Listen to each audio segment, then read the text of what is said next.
Amém, glória a Deus, aleluia.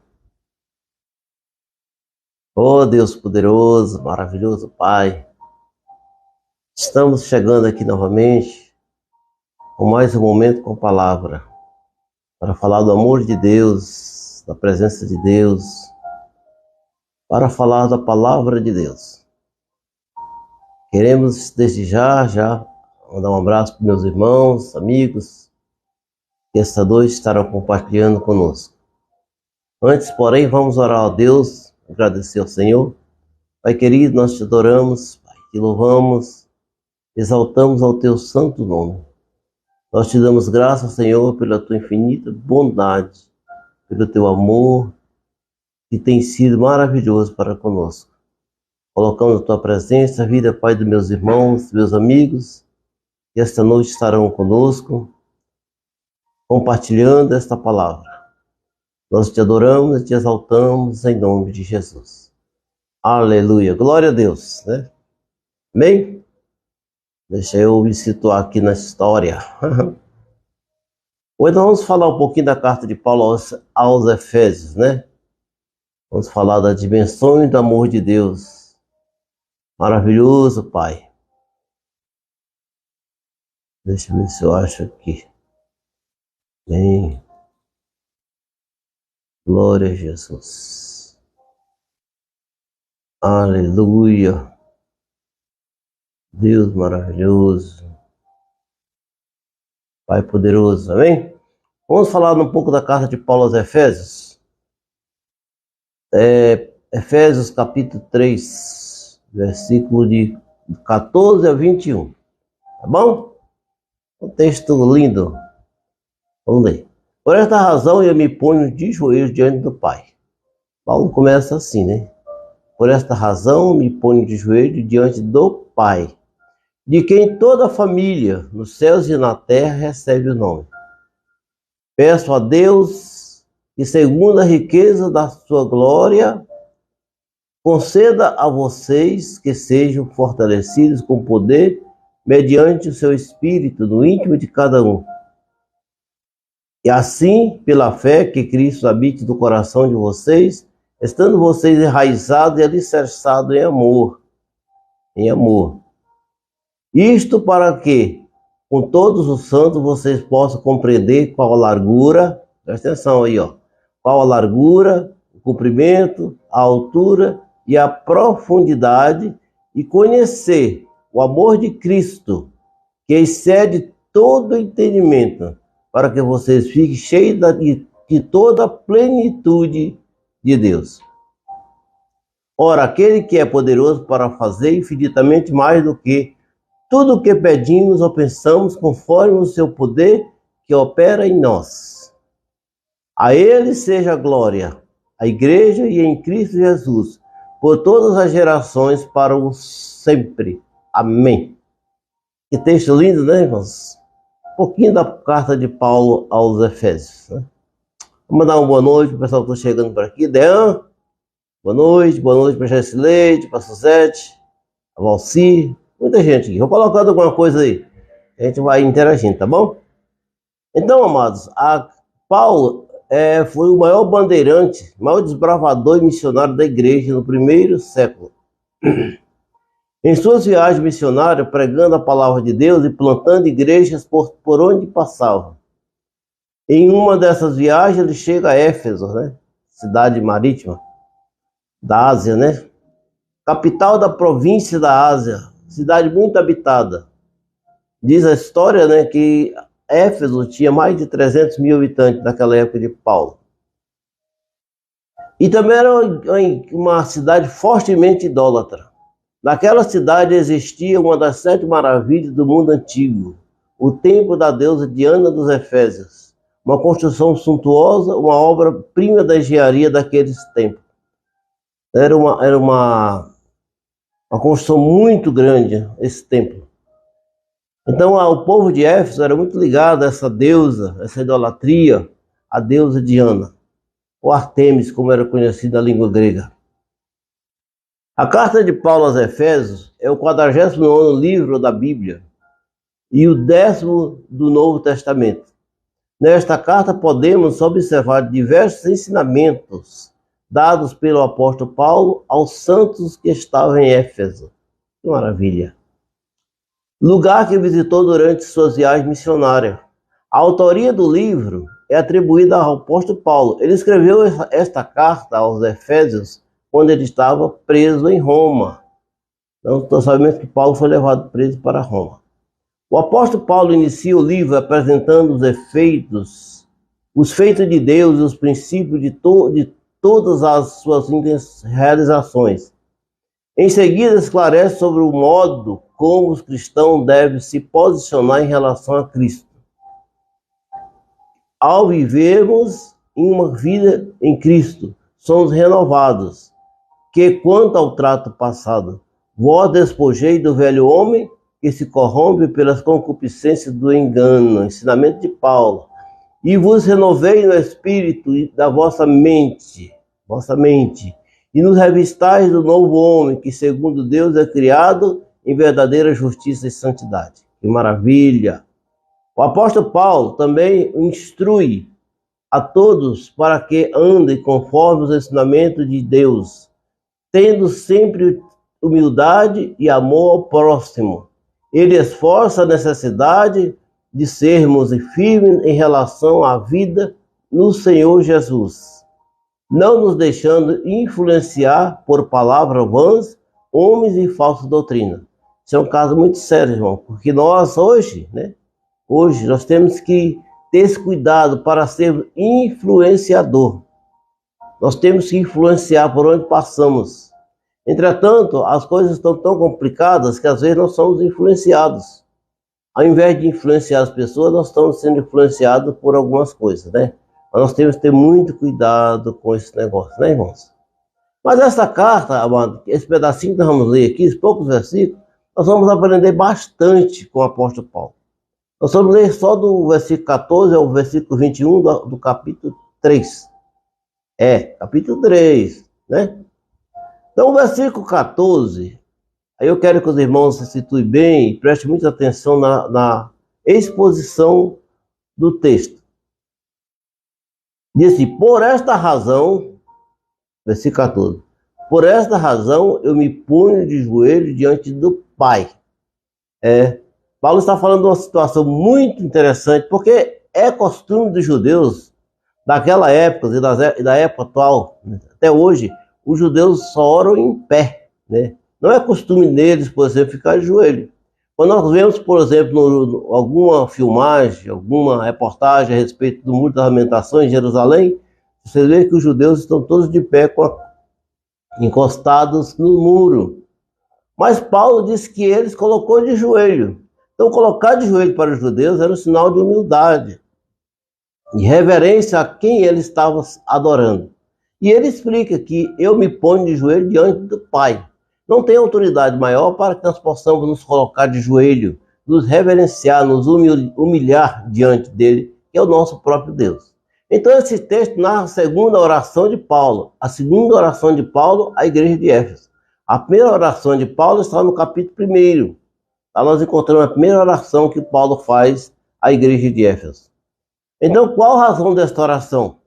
No versículo anterior, ele fortalece a igreja para não desanimar diante das lutas.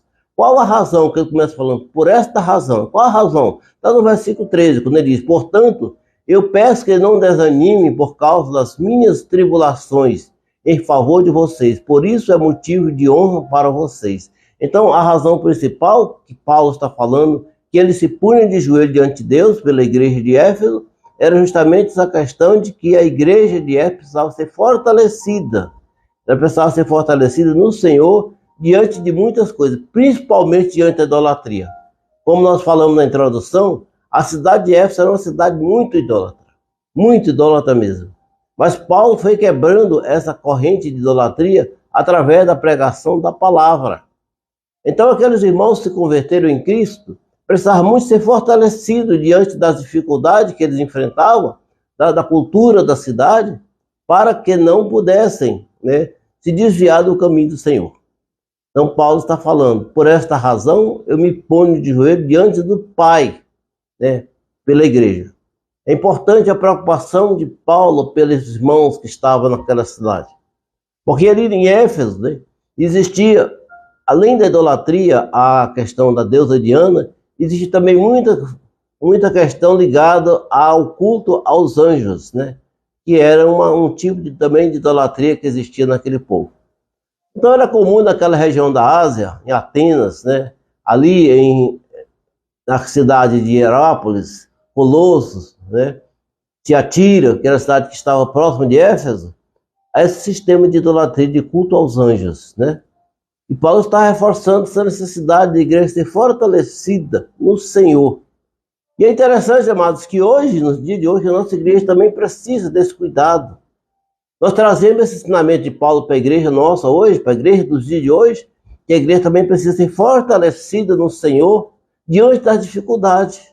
Hoje nós temos muita questão de idolatria também aqui, né, na nossa igreja atual, nas igrejas do dia de hoje. Às vezes não é nem tanto uma idolatria a imagens, a santo esse ou aquele, mas às vezes idolatria à própria pessoa, a pessoas, a sistema, a situações, a entidades.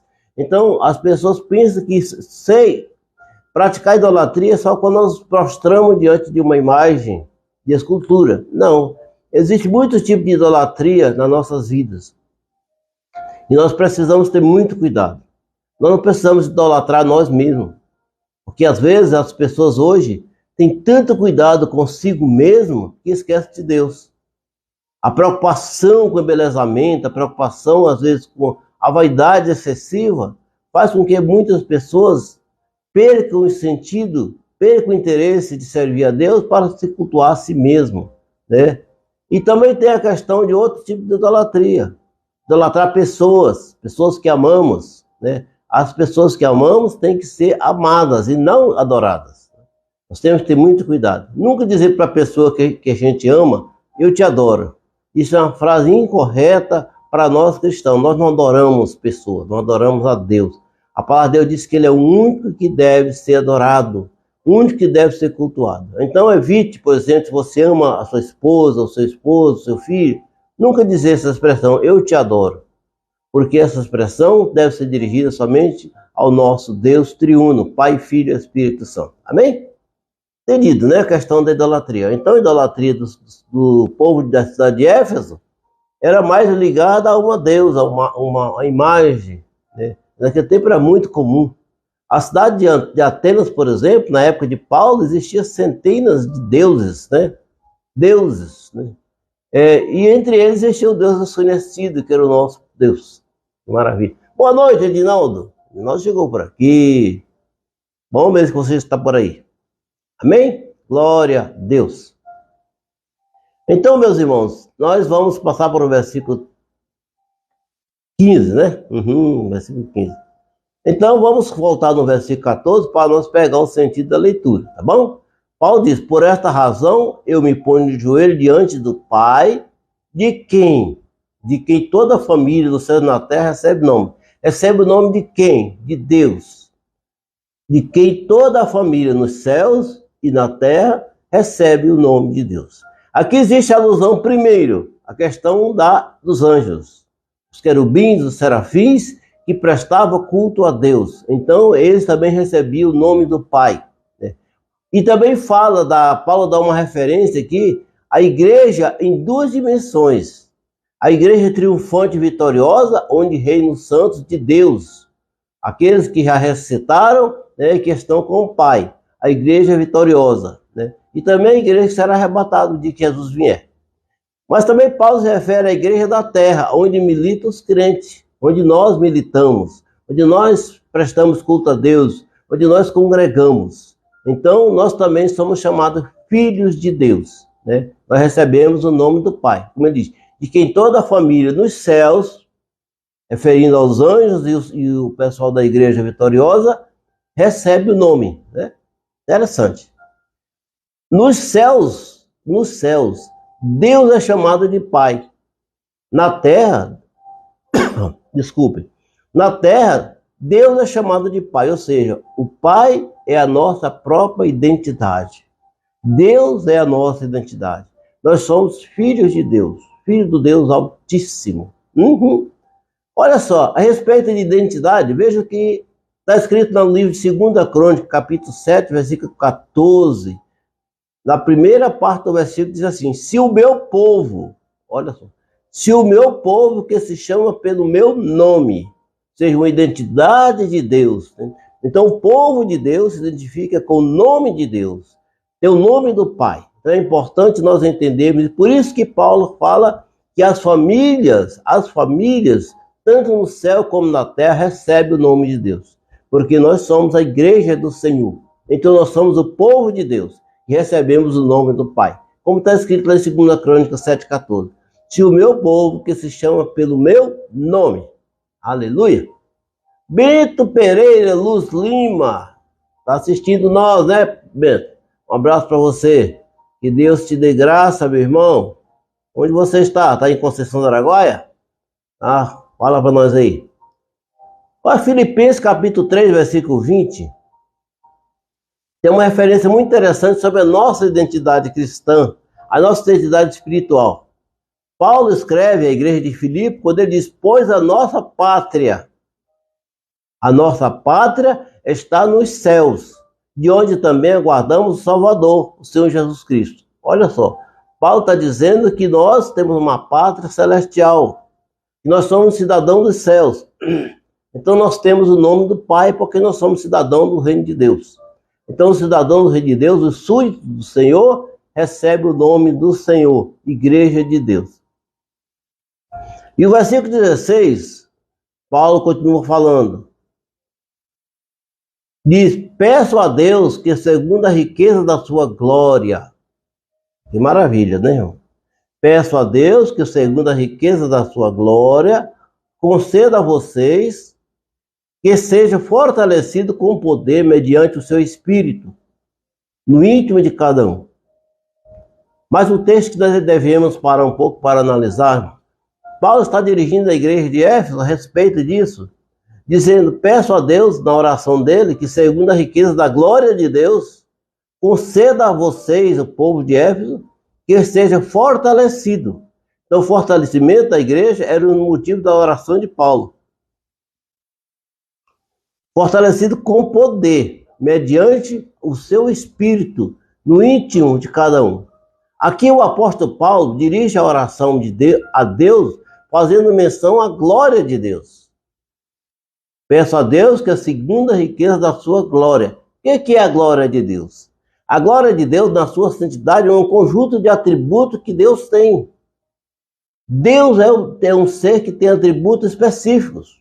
Então, o atributo do Pai para os crentes de Éfeso seja o atributo do Pai, que os crentes de Éfeso sejam fortalecidos no poder do Espírito Santo. Isto ele nos coloca no centro de sua oração, porque o poder de Deus deve ser a base da igreja de Cristo em todos os lugares. Uma igreja que não tem poder de Deus é uma igreja fraca. Uma igreja que não tem unção do Espírito Santo é uma igreja fraca. Então Paulo está se referindo ao fortalecimento da igreja de Éfeso, que é o mesmo ponto que nós temos que hoje estar orando todos os dias pelo fortalecimento das nossas igrejas, da igreja onde você congrega. Você tem que orar pelo fortalecimento da sua igreja, mediante o Espírito Santo de Deus. Porque o evangelho é símbolo de poder. Então o evangelho tem que ser pregado pelo poder de Deus. Então a igreja tem que manifestar poder na palavra, poder nas orações, poder no relacionamento de um irmão com o outro. Tudo funciona à base do poder de Deus na vida da igreja. Estão entendendo? Amém. Glória a Deus, então.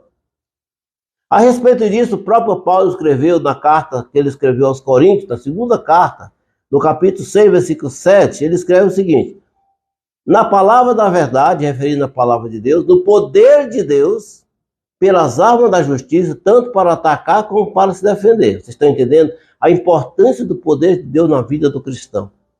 Então a minha vida, ela tem que estar embasada no poder de Deus. Então Deus é o centro, né? A centralidade da igreja em Cristo Jesus. Então o poder de Deus tem que estar emanado todos os dias na igreja.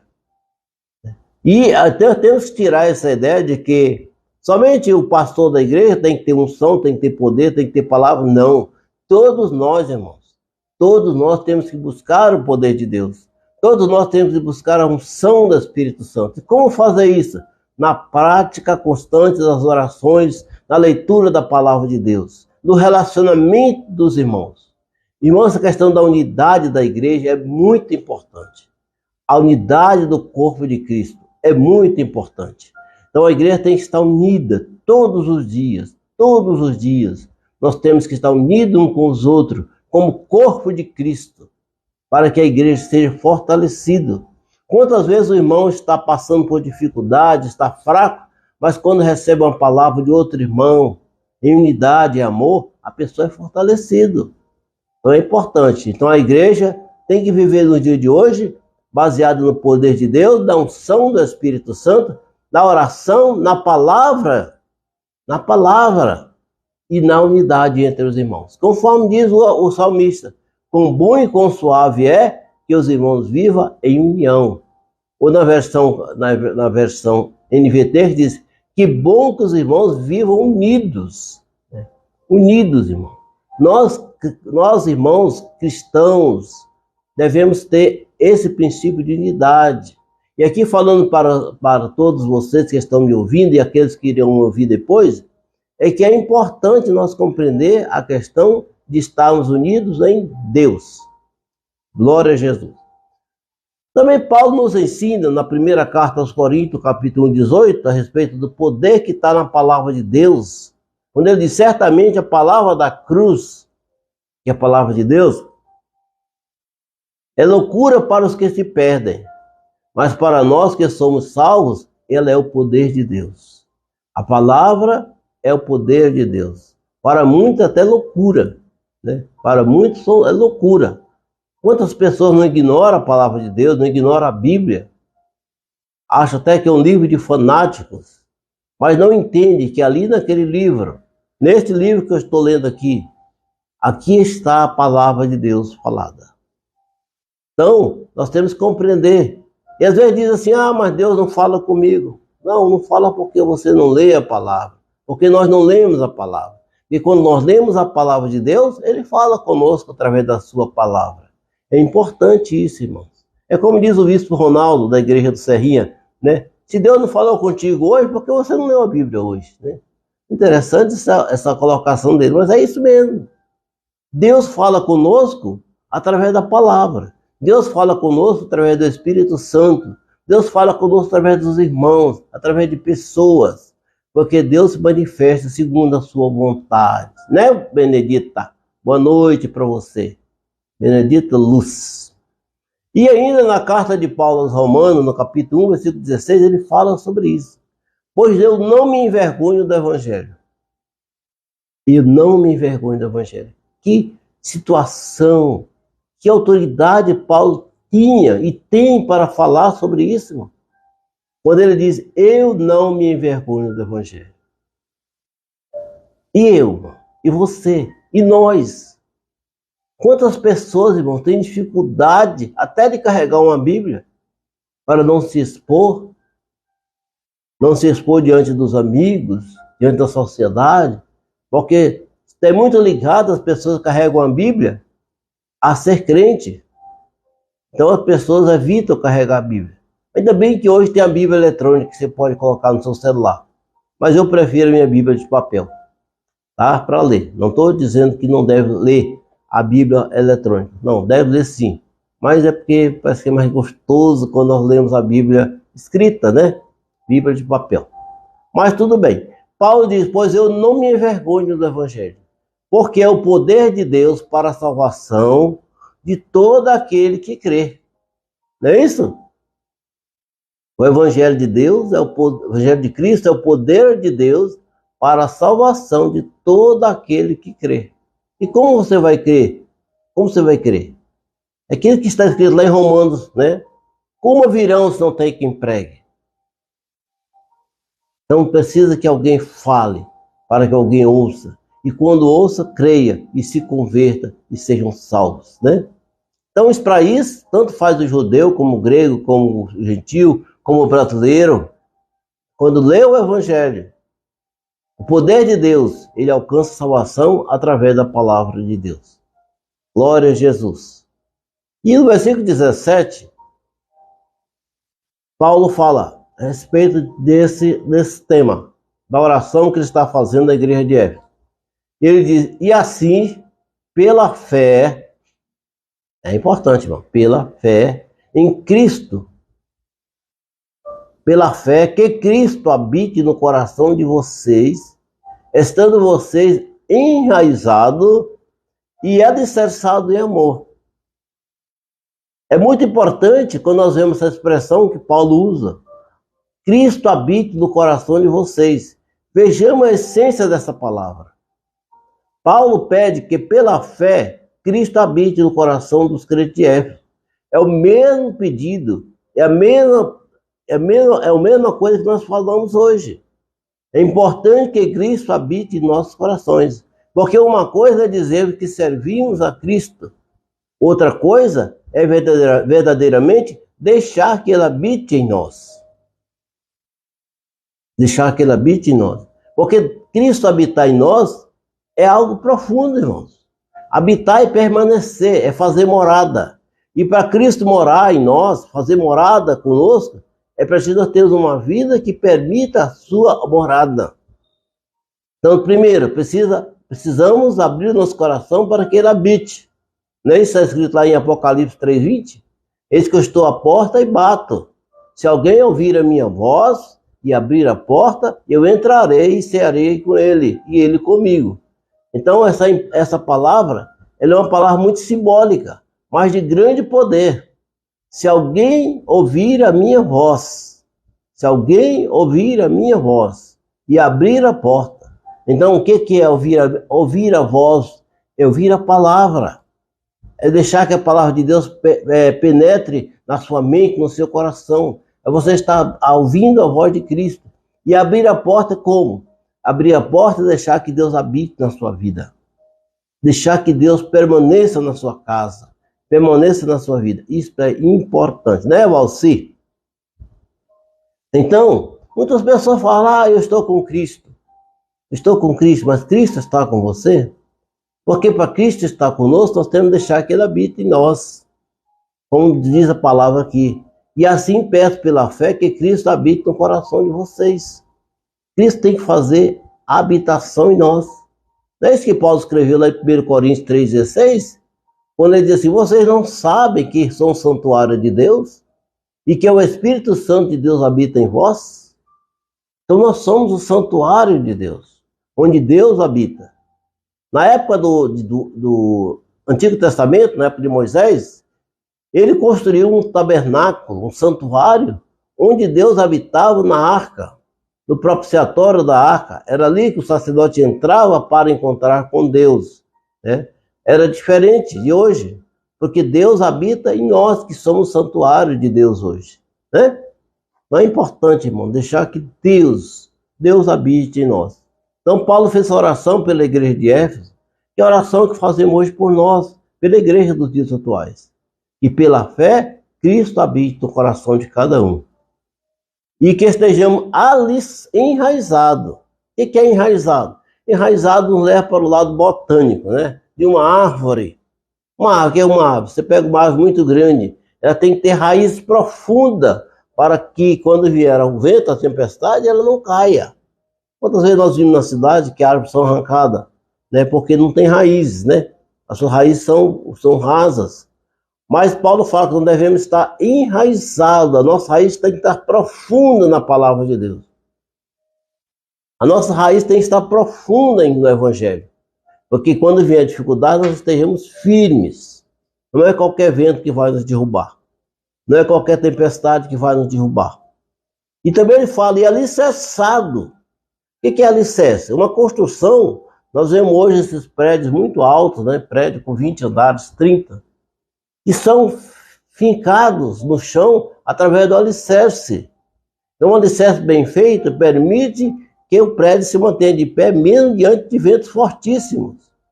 Então, vocês viram no tempo que as torres gêmeas foram atacadas, mesmo com o ataque dos aviões, se mantiveram de pé durante muito tempo.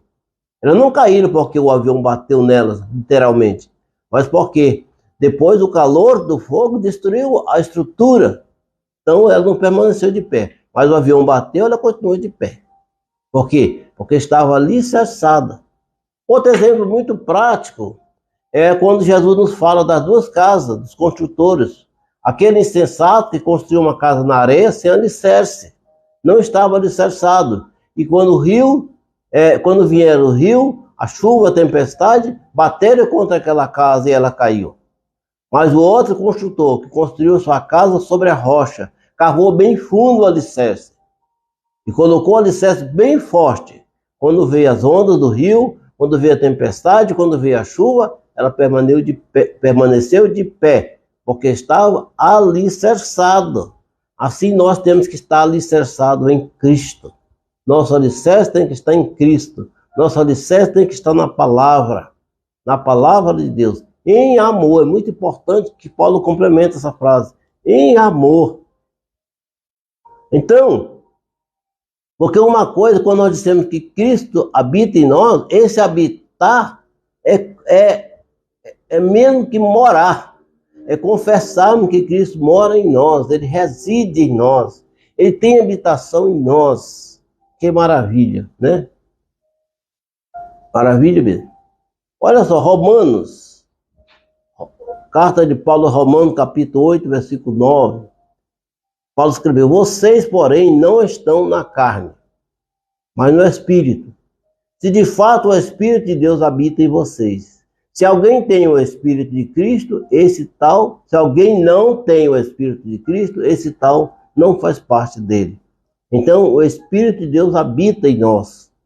Ou seja, o Espírito de Deus, que é o próprio Deus, na figura da Trindade, né? Amém. Glória a Jesus. Caminhando aqui para o versículo 18 e 19. Vamos ler os dois versículos, porque um completa o outro. Esse é o versículo central da nossa palavra de hoje, tá bom? Versículo 18. Boa noite, meu amigo Jocinei Brasil, lá em Conceição do Araguaia. Deus te abençoe, meu irmão, e sua família.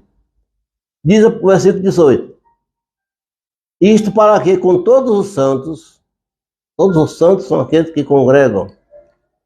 Isso para que com todos os santos vocês possam compreender. Presta atenção nessa palavra, compreender qual é a largura, o comprimento, a altura e a profundidade, e conhecer o amor de Cristo que excede todo o entendimento, para que vocês fiquem cheios de toda a plenitude de Deus. E dois versículos lindos, irmão.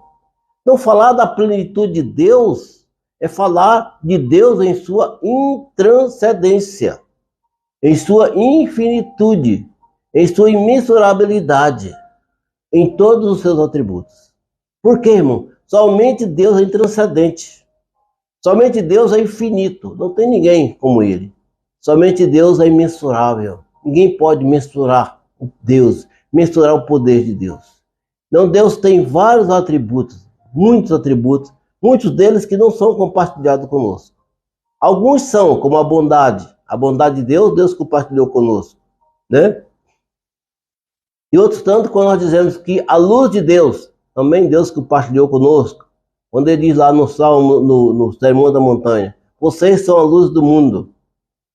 Então, mas alguns atributos são exclusivos de Deus, como a eternidade. Somente Deus é eterno. Somente Deus é absoluto.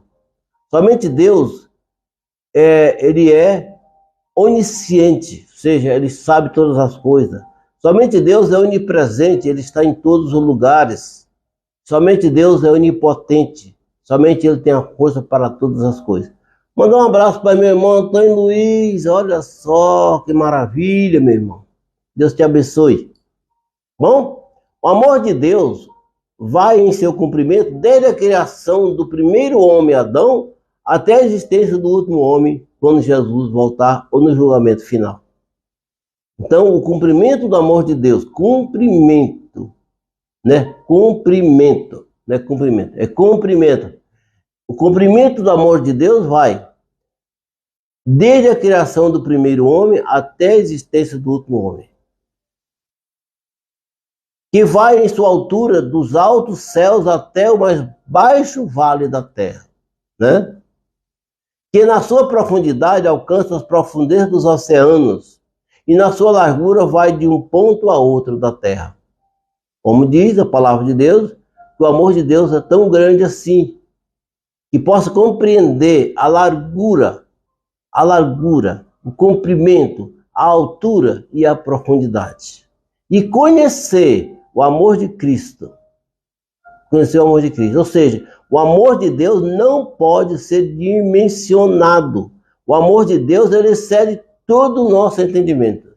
Tudo que nós pensamos, tudo que nós imaginamos, não pode ser comparado ao amor de Deus. Aí você entende quanto Deus me ama. Aí você entende quanto Deus te ama. Muito importante. Então, quando Paulo fala que o amor de Cristo, que excede todo o entendimento, ele está dizendo isso. Que Deus nos ama de forma extraordinária. Eu gosto muito daquele versículo de João 3,16. Vocês veem que sempre eu cito ele, né? Porque João escreveu aquele versículo da seguinte forma: porque Deus amou o mundo de tal maneira que deu seu Filho unigênito para que todo aquele que nele crê não pereça, mas tenha vida eterna. Ok. Então, se nós lemos na versão NVI, diz que Deus, né, amou o mundo de tal maneira que deu seu único filho. Único. Por que João, por exemplo, escreveu, quando ele escreveu que Deus amou o mundo de tal maneira? Porque João, naquele momento que ele escreveu este versículo, ele não encontrou uma palavra que pudesse dimensionar o amor de Deus, porque o amor de Deus não pode ser dimensionado. Porque o amor de Deus, ele excede todo o entendimento, todo o nosso entendimento, toda a nossa imaginação, tudo que nós pensamos, o amor de Deus ainda é maior. Tudo que nós imaginamos, o amor de Deus ainda é maior. Porque só Deus tem um amor a ponto de entregar o seu filho por alguém. E às vezes alguém não tão bom como eu. Quando eu penso isso, irmãos, eu fico muito emocionado, porque Deus deu o seu filho Jesus por mim, que não sou lá essas coisas, não sou tão bom assim, merecedor de nada, mas Deus me amou assim mesmo. Deus te ama assim como você é. Por isso que Jesus foi dado por sua vida, pela sua salvação. Então o amor de Deus não tem como ser medido, ele é imensurável. Eu gosto de falar que ele é imedível. Não tem nem essa palavra no dicionário. Imedível, né? Mas é quando nós não temos palavra para classificar. E a primeira carta de João, capítulo 4, versículo 16, ele diz: e nós conhecemos o amor e cremos neste amor que Deus tem por nós. Deus tem amor por nós. E João continua escrevendo, diz: Deus é amor. E aquele que permanece no amor, permanece em Deus. E Deus permanece nele. Então o amor, ele é uma reciprocidade. É muito nós lemos a palavra, quando nós lemos a palavra de Deus, o Evangelho de Marcos, fala que nós devemos amar Deus de que maneira? De todo o nosso coração, de toda a nossa alma, de toda a nossa mente, de toda a nossa força. Então o amor, ele é um caminho de reciprocidade. É claro que o amor que nós temos para com Deus não chega muito perto do amor que ele tem por nós. Mas também devemos amar Deus de forma que não tenha limite, não tenha condição, seja incondicional. É por isso que Jesus falou, o grande mandamento da lei, e o grande mandamento da doutrina de Cristo é amar Deus de todo o teu coração, amar Deus de toda a tua alma, de toda a tua mente, de todo o teu esforço. Ou seja, nós temos que nos esforçar a amar a Deus. Quando eu falo esforçar para amar a Deus, é que o próprio Jesus disse que o reino de Deus é conquistado por esforço. Então, para nós servir a Deus, tem que ter esforço. Nós temos que nos esforçar. Temos que nos esforçar para ler a Bíblia. nós temos que nos esforçar para orar, nós temos que nos esforçar para ir para a igreja. Amados. E às vezes nós deixamos de ir para a igreja por coisas tão fúteis, né? Claro, tem dia que não dá para ir. O senhor entende, né? Tem dia que não dá. Mas talvez tem dia que dá e nós deixamos de ir porque não queremos ir. Mas Deus falou, Cristo falou, o reino de Deus é conquistado por esforço. Então devemos amar a Deus de toda a nossa força. Empregar a nossa força para amar a Deus, para servir a Ele. E como servir a Deus? Primeira coisa é aceitando Ele como o único Salvador de nossas vidas, através de Cristo Jesus. E depois, lendo a sua palavra e praticando a sua palavra. E fazer aquilo que o Senhor nos ensina. Ir para a sua igreja para congregar. Sabe, amados? Hoje em dia existe um conceito das pessoas que pode servir a Deus em casa. Não precisa da igreja. Será que não precisa? Eu não sei, irmãos. Não sou eu que vou julgar ninguém. Mas eu acho que ir para a igreja não tem algo mais gostoso, maravilhoso. Como é bom estar na casa de Deus. Como é bom sentir a presença de Deus junto com os irmãos. Talvez estar em casa, você consegue orar, mas eu não sei se é a mesma coisa.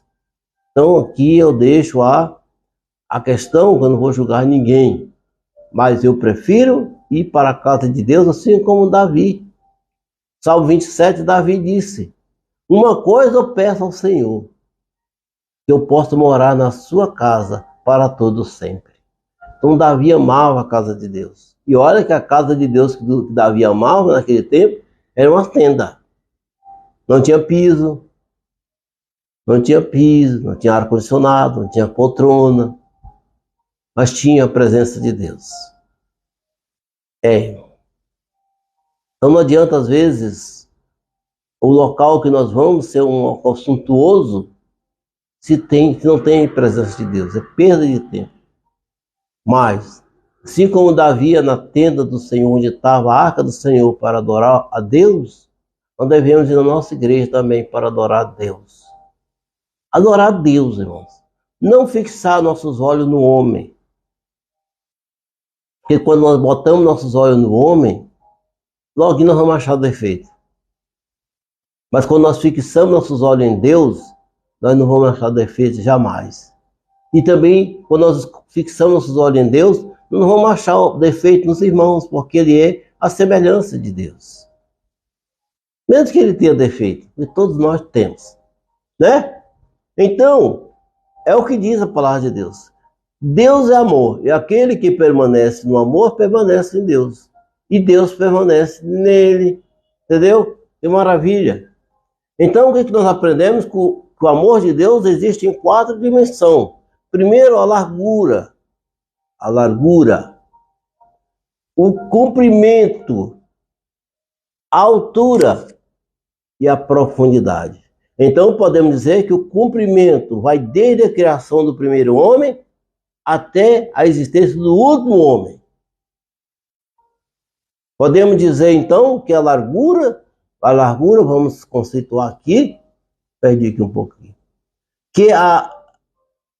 exatamente, que a altura vai dos altos céus, onde o Deus habita, até o mais profundo vale da terra. E que a largura vai de um ponto ao outro do universo. E a profundidade vai até as profundezas do oceano, aos mais longínquos. Diz que o oceano tem ponto dele que mede 10 mil metros de profundidade, pois lá o amor de Deus também consegue ir. Então a dimensão do amor de Deus é profundo. Mas depois Paulo escreve aqui no versículo seguinte, que embora ele tenha dimensionado o amor de Deus em largura, comprimento, altura e profundidade, mas ele diz no versículo seguinte que o amor de Deus ele excede todo o entendimento. Ele quis fazer apenas uma metáfora a respeito disso, porque o amor de Deus ele excede todo o entendimento. Tudo que nós imaginamos, o amor de Deus é maior. Tudo que nós pensamos, o amor de Deus é maior. Tudo que nós vemos, o amor de Deus é maior. Tudo que nós ouvimos, o amor de Deus é maior. Né? Maravilha, esse é o amor de Deus. Deus é amor. Aquele que permanece no amor, permanece em Deus. E Deus nele. E João ainda escreve na primeira carta, capítulo 4, 9, diz: nisso se manifestou o amor de Deus em nós, em haver Deus enviado o seu Filho unigênito ao mundo para vivermos por meio dele. Então nós vivemos por meio de Cristo. Sabe, amado? Cristo é a centralidade da história. Cristo é o centro de todas as coisas. A Bíblia, como livro santo, a centralidade é Cristo, desde Gênesis até Apocalipse. Cristo é o centro da palavra de Deus. Então, conforme escreveu aqui o apóstolo João, no capítulo 4, 9 da sua primeira carta, diz: nisto se manifestou o amor de Deus em nós, em haver Deus enviado o seu Filho unigênito ao mundo para viver por meio dele. Né? Conforme lá Romanos 11, 36, diz que vivemos por ele e para ele. Vivemos por ele e para ele. Assim foi feito todas as coisas. Né?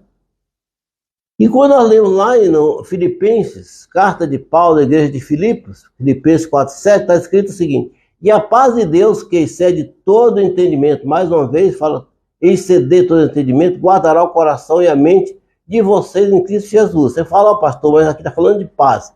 E onde é que existe paz sem amor, irmãos? Onde é que existe amor sem paz? Existe uma ligação muito, muito forte.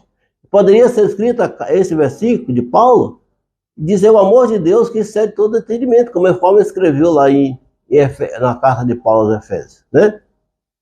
E o versículo 20? Vamos ver aqui o tempo aqui.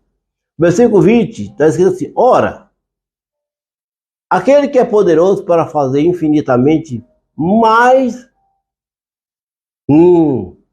que maravilha, né, irmão? Presta atenção.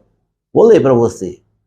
Ora, aquele que é poderoso para fazer infinitamente mais. O que é infinitamente? Que não tem fim. E o que é que não tem fim? Deus. Ah, que maravilha. Infinitamente é algo que não tem fim. Para fazer infinitamente mais do que tudo o que pedimos ou pensamos, conforme o seu poder que opera em nós. Eu falei há pouco, né, que a igreja tem que ter poder. A igreja é sentada no poder. A igreja que não tem poder é fraca. Então é a mesma coisa. O cristão que não tem poder, que não tem unção de Deus, que não vive pelo amor de Deus, ele é um cristão fraco. Então, meus amados, devemos buscar de Deus o seu poder.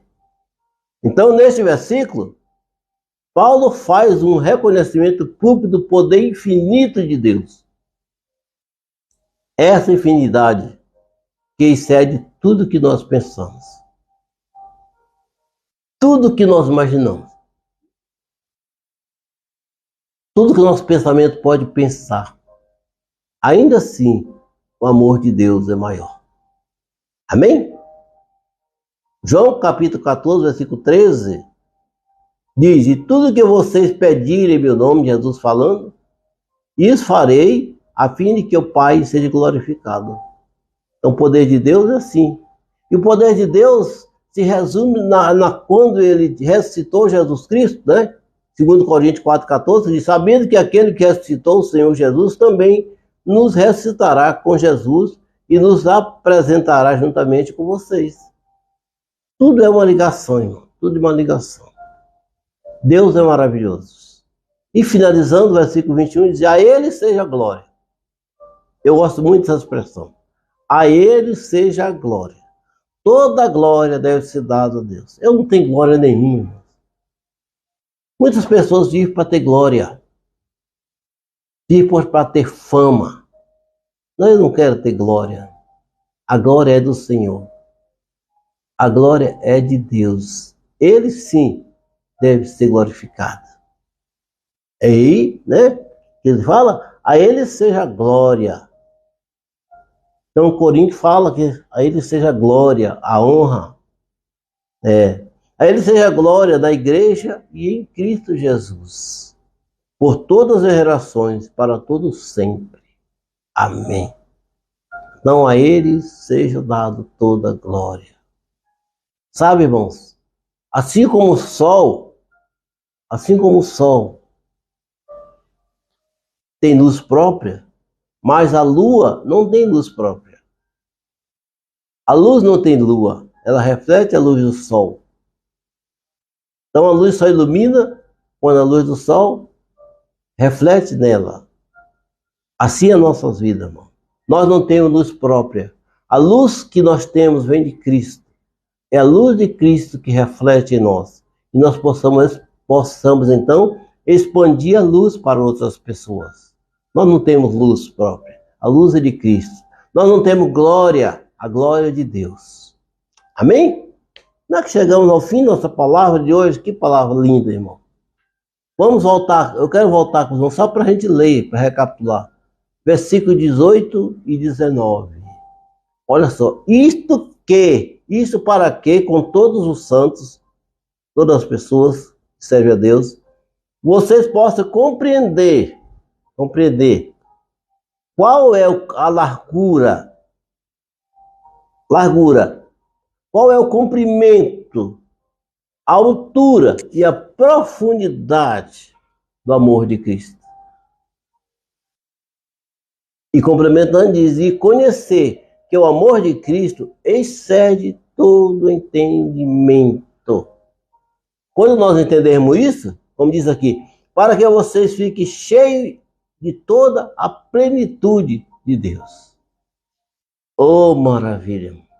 Então chegamos ao final. Eu não queria mesmo, mas chegou, né? Chegou o final da nossa palavra de hoje. Muito maravilhosa. Você pode meditar nela, tá bom?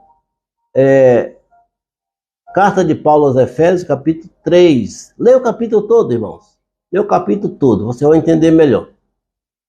Ele é pequenininho, só 21 versículos, tá? O capítulo 3 da carta de Paulo aos Efésios. Então leia. Pegue sua Bíblia e leia.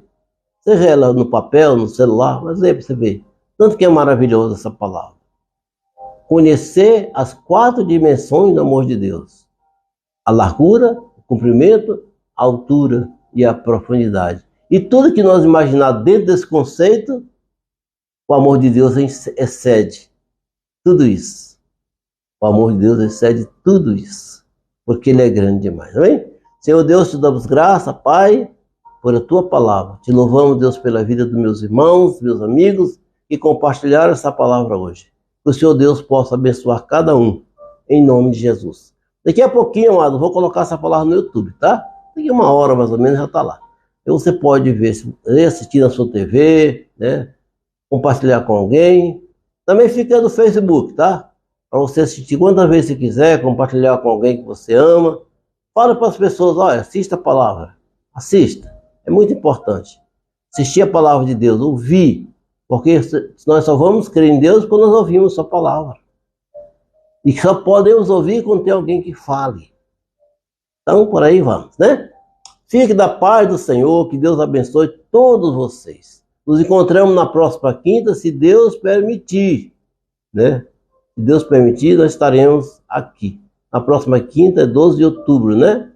É isso? 12 de outubro é feriado, né? Nós temos retiro da igreja.